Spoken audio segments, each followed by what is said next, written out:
आतंकवादी आक्रमण रे खुशी अछंती महेंद्र सिंह धोनी बढ़ुची संदेह कहीं आतंकवादी आक्रमण रे पदुटीए भी मुह खोलु नाहंती धोनी रागिले दर्शक पाकिस्तान रो खेलाड़ी भी निंदा करुछंती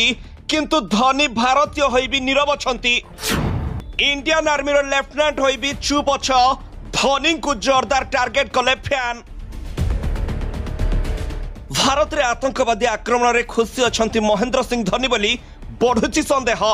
कारण धोनी इंडियन आर्मी रे बड़ पदवी रे थाई मध्य थरुटीए भी मुह खोली नाहंती पहलगाम आतंकवादी आक्रमण जगु भारतर लोकंक मध्य क्रोध रही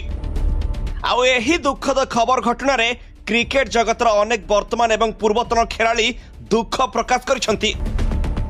सचिन तेंदुलकर विराट कोहली समेत अनेक भारतीय क्रिकेटर व्यतीत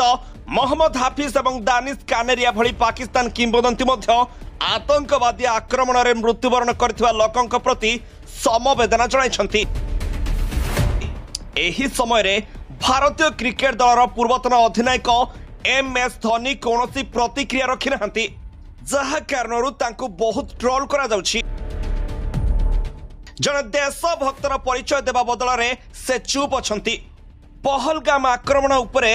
विराट कोहली पहलगाम आक्रमण को का पुरुषतापूर्ण बोली कहितले एवं मृतक और सेमानक परिवार प्रति समवेदना प्रकाश करथिले शुभमन गिल कहितले जे आम देश रे हिंसार कौनसी स्थान नहीं भारतीय क्रिकेट दलर मुख्य प्रशिक्षक गौतम गंभीर कहितले जे भारत निश्चय भाव में एही आक्रमणर प्रतिशोध नेब तेणु एही बयान पर गंभीर को हत्या धमक मध्य मिलिछि अन्य पक्षरे पाकिस्तानी क्रिकेटर दानिश कानेरिया मध्य निज देशर प्रधानमंत्री एवं उप प्रधानमंत्री को टार्गेट करछंती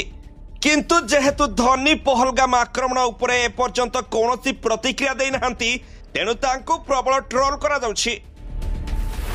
आपण को कही रखुछि जे भारतीय क्रिकेटर थिबा समय रे तांको 2011 मसीह रे भारतीय टेरिटोरियल सेना रे लेफ्टिनेंट पदवी रे सम्मानित करा जायथला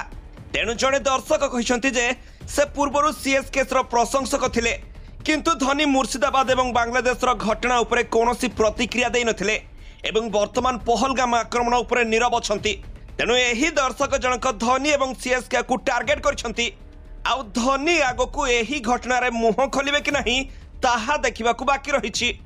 ब्यूरो रिपोर्ट जी7 ओडिया।